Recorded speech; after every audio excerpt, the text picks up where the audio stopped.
नमस्कार। कला, साहित्य, उद्योग, पर्यटन लगायत विविध विषयवस्तुदेखि लिएर विभिन्न विशिष्ट व्यक्तित्वदेखि सर्वसाधारणसम्मको मत राख्ने एउटै मात्र ठाउँ भातखौटा पल्लीमा यहाँलाई हार्दिक स्वागत छ। म कार्यक्रम प्रस्तुता पलिस्ता रञ्जितका। दर्शक महानुभावहरू, घरेलु तथा साना उद्योगहरूले स्थानीय स्रोत तथा साधनलाई परिचालन गरेर कम पुँजीमा नै विभिन्न स्थानीयवासीहरूलाई रोजगारी दिने र साथसाथै देशको आत्मनिर्भरता बढाउने कुरा अवगत नै छ। आजको हाम्रो कार्यक्रममा हामी घरेलु तथा साना उद्योगहरूका बारे कुरा गर्नेछौँ र यससँग सम्बन्धित विभिन्न समस्याहरू पनि रहेका छन्। आजको कार्यक्रममा हामी यी समस्याहरूलाई पनि पहिल्याउने कोसिस गर्नेछौँ। आजको हाम्रो कार्यक्रममा हुनुहुन्छ नेपाल घरेलु तथा साना उद्योगका निर्वर्तमान अध्यक्ष वीरेन्द्र जति। नमस्ते। कस्तो छ त व्यस्तता हजुरको? सन्चै हुनुहुन्छ? भर्खर सन्चै छु। भर्खर हिजो 3 दिन भयो म निर्वर्तमान भएको। हजुर। अहिलेसम्म चाहिँ ठिकै छ भन्नुपर्छ। हजुर। कस्तो रह्यो त तपाईँको समग्र अनुभव? अध्यक्ष हुनुहुन्थ्यो पहिला होइन, अहिले निर्वर्तमान हुनुभयो। तपाईँको कार्यकालभरि तपाईँको अनुभव कस्तो रह्यो त? मलाई खुसी लाग्छ जुन भक्तपुर जिल्लाको लघु घरेलु र साना उद्यमीहरूको एउटा नेतृत्वकारी भूमिका निर्वाह गर्न पाउँदा धेरै खुसी लाग्छ। तर पनि हामी भक्तपुर घरेलु साना उद्योग सङ्घ स्थापना किन गरिएको छ भने उद्देश्यका कारण हामी चाहिँ यो लघु घरेलु साना उद्यमीहरूको जुन हक हित र संरक्षणको कुराहरू छन् त्यसलाई समर्थन र प्रवर्धन गर्नुपर्छ भन्ने भावनाले स्थापना गरेको। त्यही अनुसार हामीले हाम्रो कार्यसमितिले कामहरू गर्यो, जसले गर्दा चाहिँ अहिले केही सबै कुराहरू त पाउन गाह्रो नै हुन्छ। लडाइँ क्रान्ति गर्नुपर्छ नै। केही हामीले चाहिँ अवसरको रूपमा र हामीले कार्यान्वयनको रूपमा ल्याएका छौँ। हजुर। सर्वप्रथम चाहिँ म तपाईँलाई भक्तपुर घरेलु तथा साना उद्योग सङ्घ जुन रहेको छ यसको छोटो परिचय दिनुहुन अनुरोध गर्दछु र सङ्घले के कस्ता कामहरू गरिरहेका छ र गरिसकेका कामहरूको बारे पनि छलफल गरिदिनु हुन अनुरोध गर्छु। धन्यवाद। स्पेसली हामी भक्तपुर घरेलु साना उद्योग सङ्घ भक्तपुर जिल्लामा छरिरहेका लघु घरेलु साना उद्यमीहरूको एउटा निजी क्षेत्रको सङ्गठन हो, जुन संस्थाले चाहिँ भक्तपुर जिल्लामा रहेका लघु घरेलु साना उद्यमीहरूको पहिला त हक हित र संरक्षणको लागि आफ्नो लड्छन्। त्यो सँगसँगै नेपाल सरकारले दिने सेवा सुविधाहरूको बारेमा पनि विभिन्न सम्बन्धित सरकारी कार्यालयहरूसँग समन्वय गरेर चाहिँ उहाँहरूको सेवा सुविधा लिनलाई पहल गरिन्छ। अनि अर्को कुरा भनेको हामीले कति कुरा हामी लघु घरेलु साना उद्यमीहरूको चाहिँ हामी नवीकरण गर्न बिर्सिने, राजस्व कर तिर्ने बिर्सिने, त्यो कुराहरू चाहिँ हामीले सङ्घले नै पहल गरिदिएर उहाँहरूको चाहिँ राजस्व तिर्ने नवीकरण गर्ने कुरा चाहिँ अहिलेसम्म हामी गर्दै आएका छौँ। र त्यो सँगसँगै हामीले भक्तपुर घरेलु साना उद्योग सङ्घले जुन लघु घरेलु साना उद्यमीहरूको धेरै समस्याहरू छन् त्यो समस्या निराकरण गर्नको लागि चाहिँ सम्बन्धित कार्यालयहरूसँग सरकारी कार्यालयहरूसँग समन्वय गरेर चाहिँ धेरै कुराहरूमा चाहिँ हामीले पहल गरेर कार्यान्वयनमा पनि ल्याएका छौँ धेरै कुराहरू। हजुर। अब जुन यो लकडाउनको समय थियो त्यो बेला चाहिँ सङ्घकै अग्रसरतामा चाहिँ विभिन्न खाद्य वस्तुहरू, अत्यावश्यक खाद्य वस्तुहरू वितरण भएको कुराहरू थिए। यसको अनुभव पनि अलिकति सुनाउनुहोस्।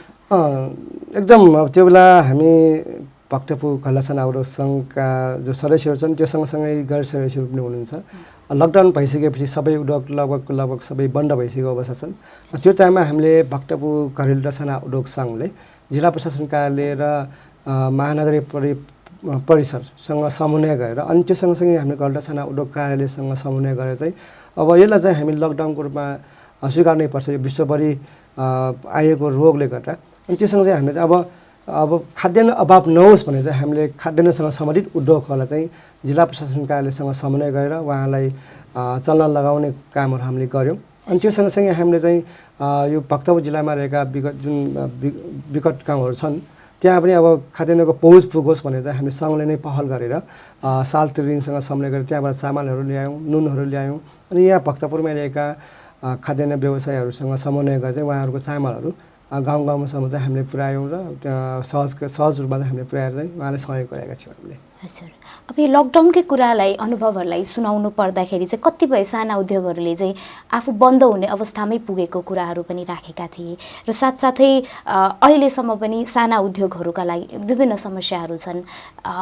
यो साना उद्योगहरूको स्तरोन्नतिका लागि चाहिँ तपाईँहरूबाट सङ्घबाट कस्ता पहलहरू भइरहेका छन्? त्यसको लागि एकदम हामीले विगत पहिलादेखि नै हामीले अहिले भइरहेका लघु साना उद्यमीलाई स्तर उन्नति गर्नको लागि चाहिँ हामीले नेपाल कलेक्सन उद्योग महासङ्घ मार्फत पनि सरकारसँग हामीले समन्वय गरेर विभिन्न कार्यक्रमहरू ल्याएका थियौँ। जस्तै तपाईँको विद्युतको सम्बन्धमा तपाईँको पहिला 3 फेज लाइन लिएको हुन्थ्यो, तर उनीहरूले सिङ्गल फेज युज गर्थ्यो, जसले गर्दा चाहिँ चाहिने भन्दा बढी उनीहरूले चाहिँ पैसा तिरेको अवस्था थियो। अनि हामीले सङ्घले पहल गरेर तालिम दिइसकेपछि उनीहरूले सिङ्गल फेजलाई 3 फेजमा परिवर्तन गरियो, जसले गर्दा चाहिँ अहिले सबै मान्छे सबै उद्यमीहरूले अहिले 3 फेज युज गरेको कारणले गर्दा उनीहरूले कम पैसामा तिरे पुग्छ अहिलेको अवस्थामा। त्यसकारण हामीले चाहिँ सङ्घले चाहिँ विभिन्न समयमा विभिन्न सम्बन्धित निकायहरूसँग समन्वय गरेर चाहिँ लघु घर साना उद्यमीहरूको हक र यो उनीहरूको स्तरोन्नति गर्नको लागि हामी पहलहरू चाहिँ गरिरहेका छौँ। हजुर, अब जुन यो उद्योग दर्ता सम्बन्धी कठिनाइहरू रहेका छन् र यसमा तपाईँको यो घरेलु तथा साना उद्योग सङ्घ भक्तपुर घरेलु तथा साना उद्योग सङ्घले पनि कुराहरू उठाइरहेको छ। सङ्घ र प्रदेश स्तरमा चाहिँ विभिन्न बुदाहरू बाजिएका छन् दर्ता सम्बन्धी भन्ने एउटा कुरा आयो र अर्को भनेको चाहिँ जुन यो औद्योगिक ऐन 2056 रहेको छ यो संशोधन गर्न चाहिँ सङ्घबाट पहल भएको थियो। तपाईँहरूको चित्त नबुझेका कुराहरू के थिए त यसमा? यस्तो औद्योगिक व्यवसाय ऐन 2073 आयो, त्यसको संशोधन 2076 मा आएको छ।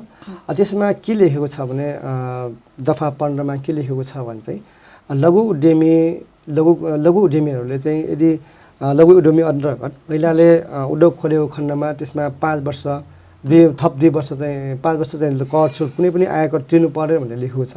त्यो सँगसँगै ऐनलाई कार्यान्वयन गर्ने सिलसिलामा आर्थिक आउनु पर्थ्यो, आर्थिक ऐन आउनु पर्थ्यो। अनि आर्थिक ऐन त्यो 73 मा चाहिँ आएन, अनि 75 आर्थिक वर्ष 75 मा चाहिँ आयो, त्यो आर्थिक ऐनमै लागू भएर आयो।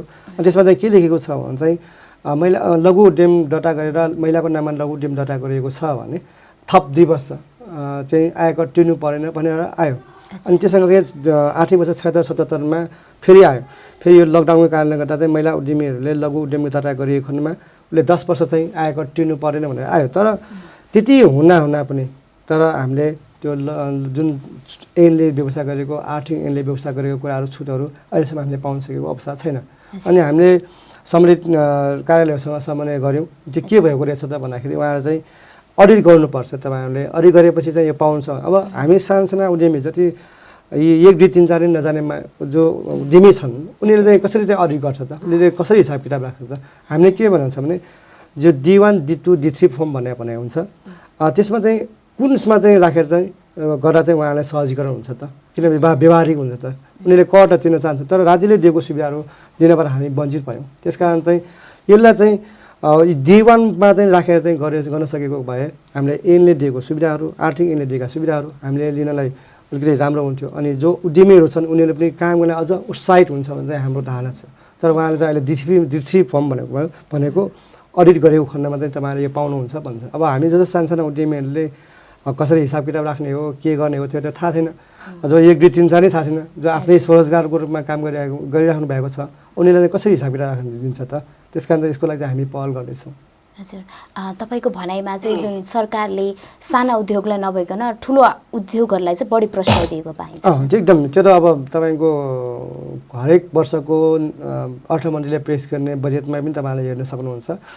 अब तपाईँको सबभन्दा हामीलाई दुःख लागेको कुरा अब नेपालको GDPमा तपाईँको उद्योगको योगदान 7% छ, जुन राष्ट्रिय योजना आयोगको डाटामै छ। अब त्यो मेरो डाटा पनि होइन, राष्ट्रिय सरकारकै राष्ट्रिय योजना आयोगको डाटा छ, राष्ट्र ब्याङ्कको डाटा छ। त्यसमा चाहिँ GDPमा 7% योगदान छ।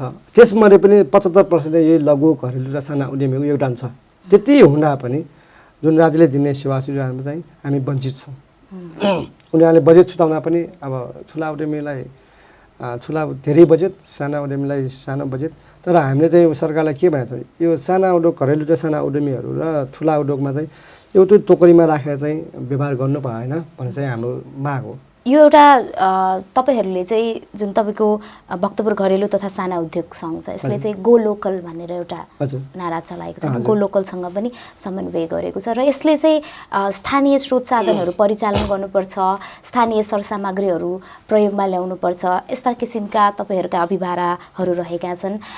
तर अब अहिलेको परिप्रेक्ष्य हेर्ने हो भने यो औद्योगिकरणले गर्दाखेरि चाहिँ हामीलाई चिउरा मन पर्दैन, चाउचाउ चाहिन्छ होइन, हामीलाई ढाका टोपी लाउनु छैन, हामीलाई वेस्टर्न क्याप्स हरू लाउनु छ र हामीले जुन एउटा जुन स्थानीय सामग्रीहरू अहिले युज गरिरहेको अवस्था छैन। यस्तो अवस्थामा चाहिँ जुन साना साना उद्योगहरू छन् जसले चाहिँ स्थानीय स्रोत साधनलाई प्रश्रय दिन खोजिरहेका छन्, यिनीहरूलाई कतिको चुनौती रहेको छ त? होइन यस्तो म्याम, अब यो उसमा अहिले नयाँ नयाँ आधुनिक प्रविधिले गर्दा त्यो चेन्ज हुनु स्वाभाविक कुरा हो। तर सरकारले के हेर्नु पऱ्यो भने चाहिँ तपाईँले कुनै पनि विकसित देशमा तपाईँले हेर्न सक्नुहुन्छ, त्यहाँ हरेक देशमा, हरेक विकसित देशमा त्यहाँ रहेका स्थानीय स्रोत साधनबाट उत्पादित हुने साधनहरूलाई चाहिँ वस्तुहरूलाई चाहिँ राज्यले संरक्षण दिएको हुन्छ। कुनै पनि देशमा तपाईँ बेलायतमा जानुभयो भने त्यही हुन्छ। तपाईँले अहिले बेलायतमा जुन हातबाट बनिएका कपडा किन्नुहुन्छ भने अहिले तपाईँले काठमाडौँमा किन्न सक्नुहुन्छ। यहाँको भन्दा धेरै गुणा महँगो हुन्छ त्यो, धेरै गुणा। त्यो भनेको राज्यले संरक्षण दिएको हो। त्यो यो भने हातले बनेको, यो हातले बनेको कारणले गर्दा कुनै चिज मेसिनरी प्रयोग भएको छ, यो कुनै मान्छेको हातले गरेको कारणले गर्दा यो महँगो भएको भयो भनेर चाहिँ सरकारले नै संरक्षण दिएको हुन्छ। अनि नेपालमा पनि कस्तो छ भने यहाँ भएका स्थानीय स्रोत साधनबाट उत्पादन हुने सामानहरू चाहिँ उनीहरूले सरकारले किन्न दिँदैन। अनि फेरि नेपाल सरकारले निर्देशिका पनि ल्याएको छ, बाहिरबाट आउने सामानभन्दा 15% महँगो भए तापनि यहीको सामान युज गर्नुपर्छ भन्ने निर्देशिका पनि आएको छ। तर बेलामा त्यो कानुनमा आएन। अनि राज्यले यसरी संरक्षण गरेर भने हामी जस्तो सानसाना उद्यमीहरूले चाहिँ कसरी अगाडि बढ्न सक्छौँ त? आफ्नो व्यापार व्यवसायलाई कसरी अगाडि बढाउन सकिन्छ त? तपाईँलाई एउटा कुरा याद छ होला, तपाईँले पत्रपत्रिकामा पनि हेर्नुभयो होला, कृष्ण पाउडरी, तपाईँले सायद सुन्नुभयो पनि होला। अब त्यो टाइममा त्यो कृष्ण पाउडरी भनेपछि कृष्ण पाउडरी त्यो किन भयो भने चाहिँ त्यो बेला महेन्द्रले कृष्ण पाउडरी नै खान्थ्यो। त्यो बेला कृष्ण पाउडरी उद्योगबाट उद्योगबाटै किने लान्थ्यो त्यो। अनि राज्यले खाने पाउडरी भनेर प्रचारमा आयो, जसले सबैले पाउडरी भनिसकेपछि कृष्ण पाउडरी। त्यसरी नै हामी लघु घरेलु साना उद्यमीहरूको चाहिँ सरकारले नै प्रयोग गरिदिनुपर्छ। जसले गर्दा हामीले यो भक्तपुर जिल्लामा रहेका 4वटा नगरपालिकाहरूसँग हामीले समन्वय गऱ्यौँ र उहाँलाई चाहिँ हामीले भन्यौँ तपाईँले चाहिने सामानहरू चाहिँ हामीले भक्तपुरमै उत्पादन भएका सामानहरू प्रयोग गर्नुपर्छ भने उहाँहरूसँग पहल गऱ्यौँ। जसले गर्दा अहिले तपाईँको भक्तपुर नगरपालिकाले उहाँलाई चाहिने फर्निचरका सामानहरू भक्तपुर नगर क्षेत्रभित्रै उत्पादन हुने फर्निचर चाहिँ लागू गर्छ भने उहाँहरूको नगरसभाबाट पास गरेको अवस्था छ। त्यो सँगसँगै सूर्यविनायक नगरपालिकाले पनि नगरपालिका चाहिने चिजहरू सूर्यविनायक नगरपालिका भएसम्म चाहिँ यहीकै किन्छु भने चाहिँ उहाँले नगरसभाबाट पारित गरेको अवस्था छन्। त्यो भनेको अब सुरुवात त भयो, तर कार्यान्वयन भइरहेको अवस्था छैन। तर त्यो कार्यान्वयन गर्नको लागि हाम्रो सङ्घले चाहिँ अहिले पहल पनि गरिरहेको अवस्था छन्। अच्छा, तपाईँले भने जस्तो सरकारको ध्यान आकर्षण भएको छैन होइन त? र यो एउटा कुरा पनि छ जुन यो पुँजीवादका कारण चाहिँ जस्तो साना उद्योगबाट उत्पादन हुने सामानहरू चाहिँ एउटा कच्चा पदार्थको रूपमा सस्तो दाममा ठुल्ठुला देशहरूमा बेचिने र ती देशहरूमा चाहिँ एउटा फिनिस्ड प्रडक्ट जब हुन्छ नि होइन, महँगो दाममा जुन देशले बेच्यो त्यो देशमा त्यो सामानहरू निर्यात भइरहेको कुराहरू छन् होइन। अब यस्ता कुराहरूतर्फ पनि सरकारले ध्यान दिनुपर्छ कि पर्दैन? हो, एकदम। त्यसमा चाहिँ अब सबै कुरा तपाईँको देश कहाँ लाने भन्ने कुरा सरकारको नीतिमा पर्छ कुनै पनि चिजहरूमा, कुनै पनि चिज। किनभने तपाईँले हेर्न सक्नुहुन्छ अहिले पहिला हाम्रो नेपालले इन्डियामा, बिहारमा र उत्तर प्रदेशमा नेपालबाट चामल निर्यात हुन्थ्यो पहिला। त्यो तपाईँलाई पनि थाहा भएको कुरा होला, सायद सम्भवतः सबैलाई थाहा छ त्यो कुरा। विगत 8-9 वर्षदेखि हामी चामल निर्यात होइन, हामी खरबौँ रुपियाँको आयात गर्दैछौँ। त्यो भनेको सरकारको नीतिका कारणले भए हो। किनभने उता इन्डियाबाट चामल ल्याए पनि 5% अनुसार, धान ल्याए पनि 5% अनुसार। अनि कसैले धान नल्याइकन चामल नल्याइकन धान ल्याउँछ त कसैले? यहाँको उद्यमीहरूको जुन आफ्नो पुँजी श्रम सबै कुराहरू लगानी गरेर चाहिँ त्यहाँको भन्दा अलिकति महँगो त हुन्छ नि यहाँ, किनभने धानै महँगो छ।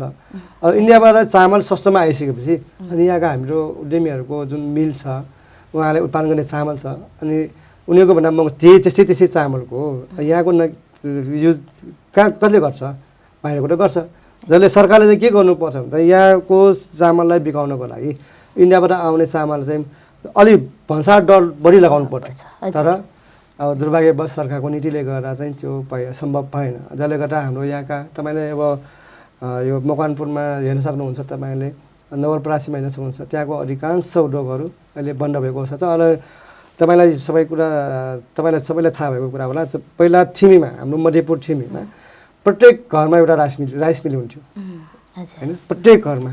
तर अहिले 90% भन्दा बढी सबै अब सबै विघटन जस्तै बन्द भइसकेको अवस्था छ। त्यो भनेको त राज्यको नीतिले गर्दा चाहिँ त्यो बन्द भइसकेको अवस्था छ। त्यसकारण सरकारले नीतिहरू बनाउँदा चाहिँ कमसेकम यहाँको स्थानीय स्रोत साधनलाई प्रयोग गरेर चलाउने उद्योगलाई चाहिँ संरक्षण गर्नुपर्छ भनेर चाहिँ हामीले मागहरू गऱ्यौँ। जसले गर्दा अनि हामीले भक्तपुर नगरपालिकामा पनि धेरै कुराहरू त्यसमा छलफल गऱ्यौँ। जसले गर्दा अहिले भक्तपुरमा चाहिँ 5वटा प्रडक्टलाई चाहिँ मौलिक वस्तुको रूपमा चाहिँ उहाँले सूचीकृत गर्नुभएको छ। तपाईँको जुजुताउ जुन अहिले मैले लगाइरहेको छु, भातगले टोपी, अनि ताइसिन चौरा, अनि हाकु पटासी जुन महिला दिदीबहिनी लाउनुहुन्छ हाकु पटासी, अहिले नयाँ एउटा थपेको छ त्यो घरबुन्ना कपडा भनेर चाहिँ राखेको छ।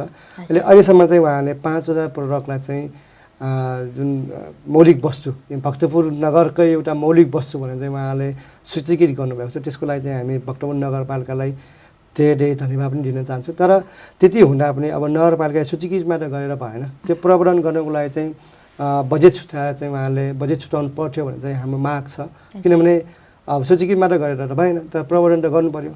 त्यो सँगसँगै हामीले भक्तपुर पर्यटन विकास समितिसँग पनि हाम्रो भक्तपुर जिल्लामा रहेका लघु घरेलु साना उद्यमीहरूबाट उत्पादित सामानहरूलाई प्रवर्धन गर्नुपर्छ है, यो प्रवर्धन गर्नुपर्छ भन्ने भावनाले अनि त्यो सँगसँगै हामीले पर्यटनसँग पनि जोड्नुपर्छ है। त्यसलाई राष्ट्रिय एवं अन्तर्राष्ट्रिय पर्यटकहरूसँग पनि जोड्नुपर्छ, जसले गर्दा चाहिँ हाम्रो यहाँका उद्यमीहरूको चाहिँ वस्तुहरू यहाँबाट होइन देश विदेश अरू अन्तर्राष्ट्रिय क्षेत्रमा पनि पुगोस् भन्ने हिसाबमा चाहिँ हामीले गोल लोकल एउटा हामीले अवधारणा ल्यायौँ।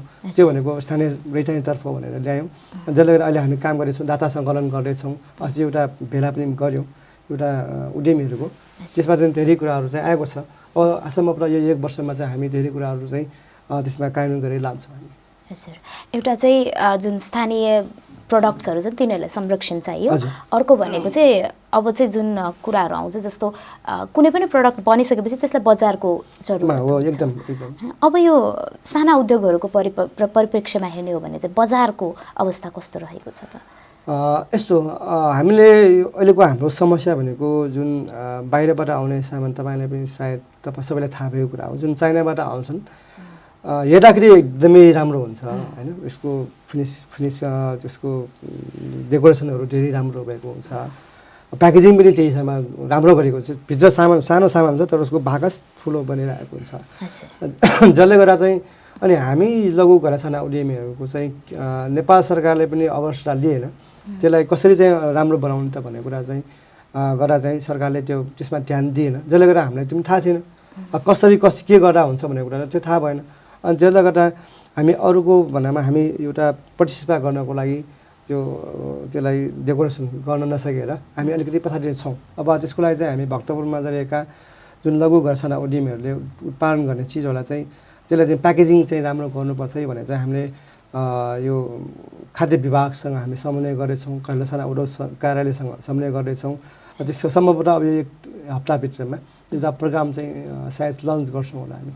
हजुर, अब यो पर्यटनसँगै यो कुरालाई जोडेर हेरौँ न, जस्तो कि पर्यटकहरू जुन नेपाल आउने गर्छन् होइन, जस्तो उनीहरूकै देशमा भएको सामानहरू हेर्नलाई आउँदैनन्, किन्नलाई आउँदैनन्, जुन यहाँको लोकल के छ त्यो हेर्नलाई आउँछन् होइन। यस हिसाबले हेर्दाखेरि चाहिँ यो साना उद्योगहरूको स्थापनाले चाहिँ पर्यटनलाई टेवा पुर्याउने र जुन एउटा इन्कम सोर्स पनि हुन सक्ने यस विषयमा अलिकति छलफल गरिदिनुहोस् न। यसमा यस्तो अब हामीले चाहिँ उहाँलाई कसरी चाहिँ हामीले कन्भिन्स गर्ने भन्ने कुरा धेरै कुराहरू छलफल गऱ्यौँ। अब उहाँहरूको देशमा भएको र हाम्रोमा भएको एउटै हो कि होइन, त्योसँगै हाम्रो अन्तर्राष्ट्रियसँग भन्दा पनि हामीले राष्ट्रिय पर्यटनसँग चाहिँ जोड्ने भन्ने कुरा हामी ध्यान दिएका छौँ। किनभने पहिला हाम्रो नेपालभित्र नै एउटा प्रसार हुनु पऱ्यो भक्तपुरमा के रहेको छ त भन्ने कुरा। त्यस कारण चाहिँ हामीले के गर्न लागेका छौँ भने चाहिँ भक्तपुरमा जाँदाखेरि मैले के कुराहरू किन्न सक्छौँ त त्यो चाहिँ हामीले वेबसाइट मार्फत हामीले त्यो प्रवर्धन गर्ने कुराहरू सोचेका छौँ। त्यो किनभने भक्तपुर जाँदा कुन सामान कहाँ पाउँछ भन्ने कुरा चाहिँ हामीले गुगल म्यापिङ गरेर चाहिँ हामी त्यसमा राख्छौँ। किनभने चाहिँ कुनै मानिसलाई के सामान चाहियो आफ्नै अन द स्पट त्यहाँ लाइभ हेर्न सकोस् भन्ने हिसाबमा चाहिँ हामीले गुगल म्यापिङ मार्फत चाहिँ यो उद्योग चाहिँ यहाँ छ भनेर चाहिँ त्यसरी गरेर, किनभने आफैले आँखाले हेरिसकेपछि कसरी भन्नु छ त होइन त्यो थाहा पाओस् भन्ने हिसाबमा चाहिँ हामीले त्यसरी गुगल म्यापिङ मार्फत प्रवर्धन गर्न सोचेका छौँ। त्यो सँगसँगै हामीले चाहिँ यो लघु घरेलु साना उद्यमीहरूले उत्पादन गर्ने सामानहरूमा चाहिँ त्यसमा कुनै केमिकल मिसिएको हुँदैन हामीले त्यो होइन। त्यस कारण हामीले अरू प्रडक्ट भन्दा चाहिँ यो प्रडक्ट राम्रो छ, यो खानु पनि राम्रो छ। जस्तै तपाईँको उदाहरणको लागि तपाईँहरूले अघि तपाईँले भन्नुभयो चाउचाउ र अरू खाद्यमा किन हामी चाउचाउ खान्छौँ त चिउरा नखाइकन होइन। त्यसमा धेरै फरक छ। तपाईँको अहिले चिउरा तपाईँले प्रति केजी तपाईँले बजारमा 120 देखि 130 रुपियाँमा तपाईँले किन सक्नुहुन्छ। अनि तपाईँले एउटै हाम्रो नेपालमा रहेका वाइवाई चाउचाउ भनौँ न उदाहरणको लागि प्रति प्याकेट 20-25 रुपियाँ कति छ होइन। त्यो जम्मा 60 ग्रामको हुन्छ तपाईँको 60 ग्रामको। अनि तपाईँले ती 20 रुपियाँले चिउरा खानुभयो भने तपाईँको घट्टीमा तपाईँलाई 3 घन्टा त्यसले इनर्जी दिन्छ, कन्टिन्युसली इनर्जी दिइरहेको हुन्छ। तर त्यो चाउचाउमा जुन अजिनोमोटो हालेको छ होइन, कुनै मसलाहरू राखेको छ, त्यसले गर्दा चाहिँ हाम्रो जुन नेचुरल प्रडक्ट हाम्रो घरेलु तथा उद्यमीले उत्पादन गर्ने चिज नेचुरल प्रडक्ट हुन्छ, कुनै केमिकल मिसिएको हुँदैन, कुनै चिजमा गरेर त्यो हातले बनाएको हुन्छ। जुन हाम्रो बाजे बराजुहरूले गरेका प्रक्रियाहरू त्यसैलाई अँगालेर गरेको हुनाले चाहिँ उनीहरू भन्दा यो राम्रो छ, हेर्दा नराम्रो होला तर त्यसमा चाहिँ धेरै कुराहरूमा छ त्यसमा। त्यस कारण हामीले यो खाद्य विभागसँग हामीले मिलेर चाहिँ यो ताइचिन चिउराको बारेमा ताइचिन चिउराले गुणस्तरको बारेमा चाहिँ हामीले एउटा कानुनै निकालेका छौँ। दालमोट ताइचिन चिउरा दालमोट अनि एउटा पुस्तकारी हामी बच्चा बेलामा धेरै खान्थ्यौँ सबैले, त्यसको चाहिँ एउटा गुणस्तर विभागसँग मिलेर चाहिँ हामीले त्यो गरेका छौँ। अनि त्यो 80 मन्त्री परिषदबाट पास गरेर पत्रमा पनि प्रकाशित भएर आइसकेको छ। त्यस कारण हामीले सङ्घले गर्ने कुराहरू पनि यस्ता कुराहरू हुन्।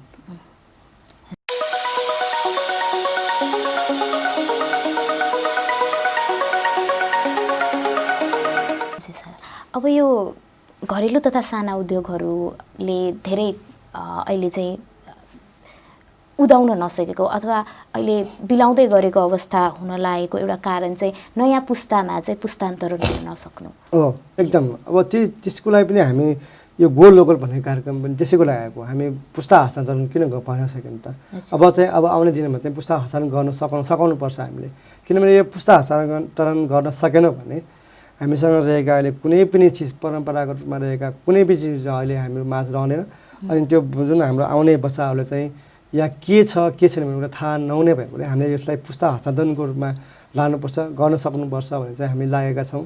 किनभने तपाईँलाई पनि धेरै कुरा थाहा छ, अहिले पहिला शिल्पकार दाइहरूले काठको कामहरू गर्नुहुन्छ होइन, तर अहिले त छैन त्यो होइन। त्यो किन भएन त, अब आकर्षण किन भएन त भन्दाखेरि त्यहाँको इन्कमको बारेमा होला। अब उसले जुन अघि तपाईँलाई भन्नुभयो जस्तो बजारीकरण कस्तो छ त्यो छैन होला।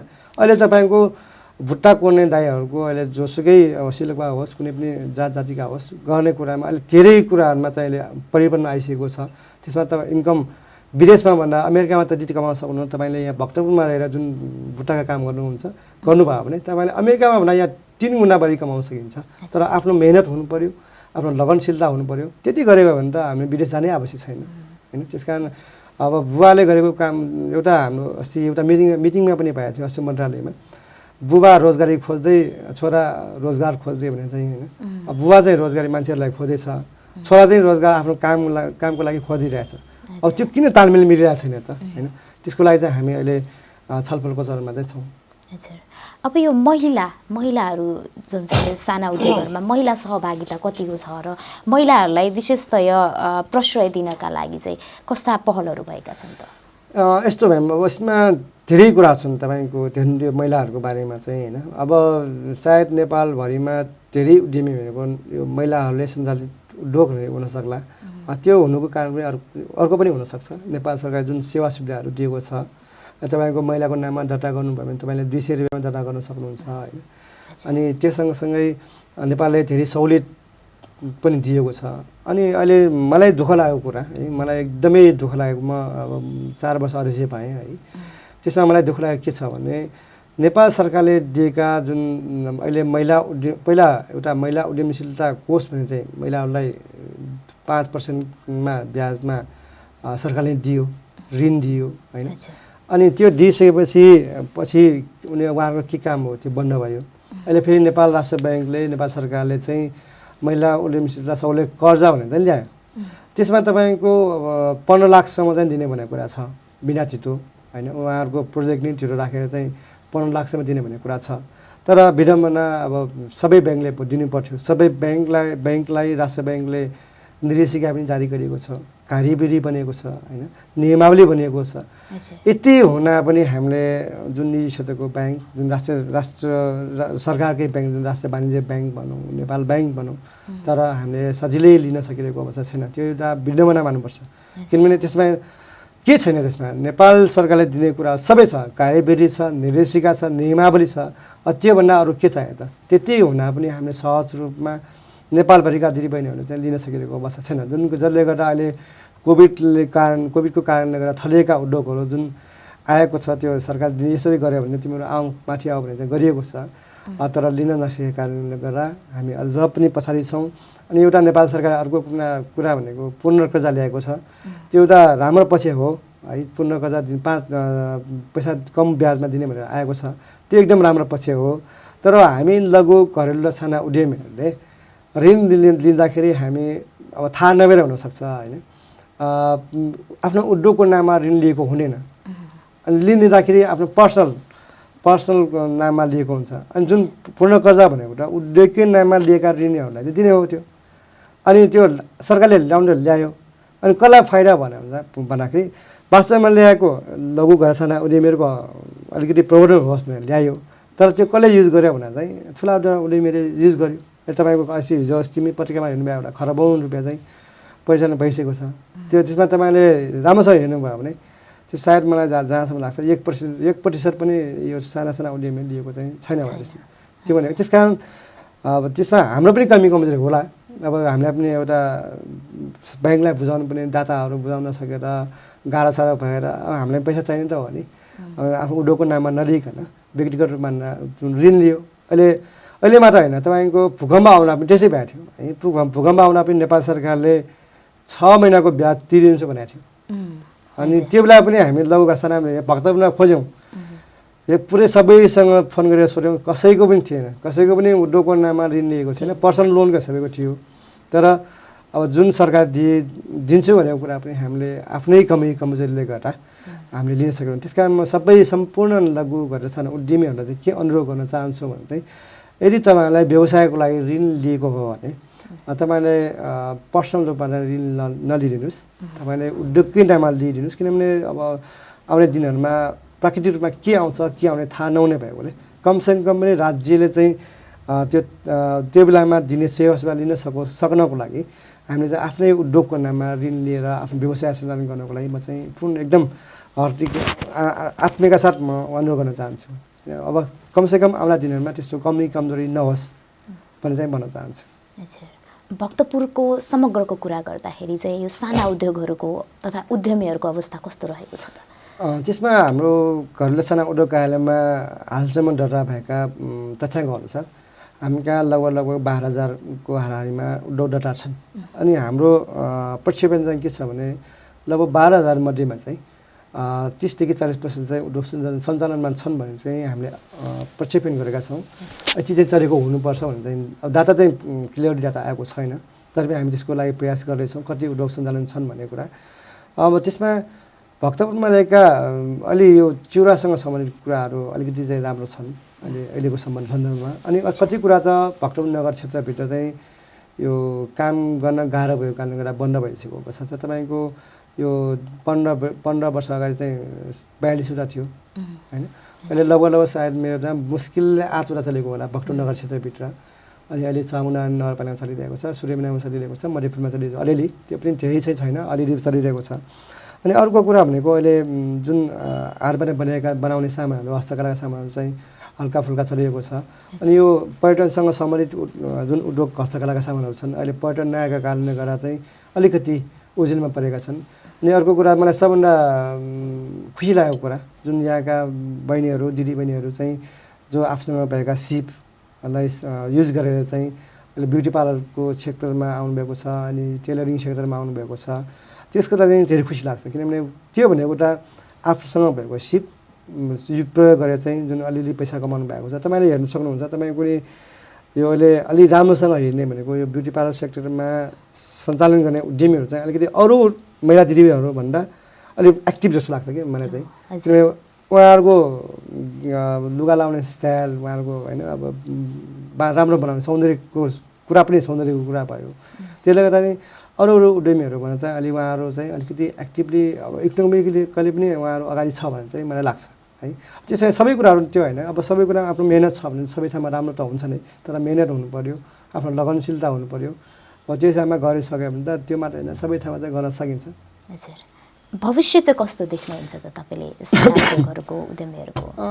म त हरेक प्रोग्राममा भन्ने गर्छु, हाम्रो यही लघु घरेलु साना उद्योगमा चाहिँ हाम्रो भविष्य छन्, गर्न सकिन्छन्। किनभने म आफै पनि एउटा सबैलाई भन्नुपर्ने कुराहरू, म आफै पनि एउटा अधिवक्ता हो म होइन।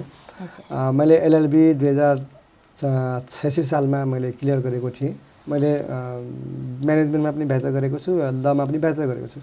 त्यति हुँदा पनि मैले लको जुन पास गरेर मैले लाइसेन्स पनि लिएँ, तर त्यो लाइसेन्स लिएर पनि मैले प्र्याक्टिस चाहिँ गरिनँ। मैले किन गरिनँ भन्दाखेरि चाहिँ मेरो आफ्नै बुबाहरूले सञ्चालन गरेका जुन घरेलु उद्योग छन् त्यसलाई नै मैले प्रवर्धन गर्नुपर्छ भन्ने कुराहरू मैले भावना लिएँ। त्यसले गर्दा चाहिँ अहिले मैले ती उद्योगले गर्दा म घरेलु साना उद्योग सङ्घको अध्यक्ष पनि बन्न पाएँ, जुन एउटा पपुलारिटी पनि पाएँ, मैले पैसा पाएँ, पद पाएँ होइन, एउटा इमेज पाएँ, एउटा स्ट्याटस पाएँ। त्योभन्दा अरू त जीवनमा के चाहिन्छ र? मेरो विचारमा त्योभन्दा अरू ठुलो चाहिँ केही छैन जस्तो लाग्छ। किनभने हामी यो सबै कुराहरू पैसामा गरेर मात्र हुँदैन, पैसामा त सबै ठुलो भएन, पैसा चाहिन्छ, कमाउनु पर्छ, सबै कुरा चाहिन्छ। तर त्यो सँगसँगै हाम्रो एउटा इज्जत, एउटा प्रतिष्ठा, एउटा आफ्नो समाजमा एउटा रहनुपर्छ भन्ने चाहिँ मलाई लाग्छ। त्यस कारण चाहिँ हामी लघु घरेलु साना उद्योगमा छन् धेरै। त्यस कारण हामी एउटा समाजमा एउटा आफ्नो नाम आफू मरेर गइसके तापनि एउटा उद्योगको नामबाट एउटा आफ्नो नाम छाडेर जान सकेको खण्डमा त्योभन्दा राम्रो चाहिँ मलाई अरू चाहिँ छैन जस्तो लाग्छ। यसमा चाहिँ छन्, अब सानो सानो गाह्रो त होला, तर आफ्नो मेहनत, आफ्नो लगनशीलता प्रयोग गर्न सकेको खण्डमा छ यसमा भविष्य। हजुर, कार्यक्रमको अन्त्यमा चाहिँ जुन यो साना उद्योगहरूको समस्याहरू के छन् र सम्बोधन हुनलाई चाहिँ के कस्ता पहलहरू गरिनुपर्छ सरकारबाट अथवा सङ्घबाट, यो कुरालाई राखिदिनु र तपाईँहरूको प्रतिबद्धता के छ यी कुराहरूलाई पनि अलिकति राखिदिनु। यसमा समस्या अघि पनि मैले तपाईँलाई भने धेरै कुराहरू समस्या। मेन कुरा हामीलाई प्रविधिको ज्ञानको अभाव छ, एउटा प्रविधिको ज्ञानको अभाव छ। यदि सरकारले त्यो प्रविधिलाई अलिकति राम्रोसँग उहाँले गाइडेन्स गरिएको खण्डमा हामी अवश्य पनि हामी अगाडि आउन सक्छौँ प्रविधिको बारेमा। अनि त्यो सँगसँगै हामीलाई सरकारको अनुदान चाहिँदैन हामीलाई, तर हामीलाई वित्तीय पहुँच चाहिँ सहजीकरण गर्नुपर्छ, सजिलै ऋण पाउन सक्नु पर्छ, जसले गर्दा हामीले त्यो पैसा लिएर हामीले आफ्नो व्यवसायमा लगानी गरिसकेपछि हामी तिर्छौँ, सरकारको पैसा हामी खाँदैनौँ। मेन कुरा सरकारले जुन हामी चाहिने ऋण सहज रूपमा उहाँले परिचालन गरिदिएको खण्डमा हामी त्यसलाई चाहिँ अगाडि बढ्छौँ। सरकारको हामीलाई कुनै पनि अनुदान चाहिँदैन, हामीलाई सहजता मात्रै चाहिन्छ, सहजीकरण गरिदिनुपर्छ। त्यति गरेको खण्डमा हामी गर्छौँ।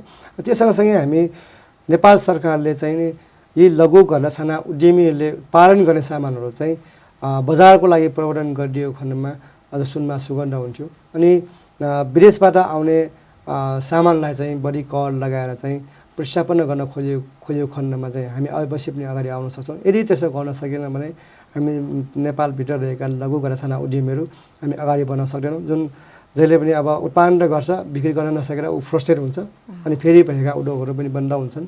अहिले नेपालमा त्यही परिवेश छ, अहिलेको सिनेरियो त्यही छ। त्यसले गर्दा नेपाल सरकारलाई म अहिले त नेपाल सरकार भन्दा पनि यो स्थानीय सरकार छ, प्रदेश सरकार छ, सबै कुराहरू छन्। तर म स्थानीय सरकारलाई के भन्न चाहन्छु भने चाहिँ स्थानीय सरकार सञ्चालन ऐनमा पनि त्यही व्यवस्था छ। लघु घरेलु साना उद्यमीहरूको लगत सङ्कलन गर्ने, उहाँहरूको प्रवर्धन गर्नुपर्छ भने चाहिँ स्थानीय सरकार सञ्चालन ऐनमै छ है। त्यो ऐनमै भएको व्यवस्थालाई टेकेर स्थानीय सरकारले पनि अलिक प्रवर्धन गरिदिएको खण्डमा अझ राम्रो हुन्छ। अनि त्यो सँगसँगै त्यसले चाहिँ प्रदेश सरकारलाई घचघिचाउनु पऱ्यो, सङ्घीय सरकारलाई घचघिचाउनु पऱ्यो। अनि त्यसरी गरिएको खण्डमा हामी अवश्य पनि हामी अगाडि बढ्न सक्छौँ, अगाडि जान सक्छौँ।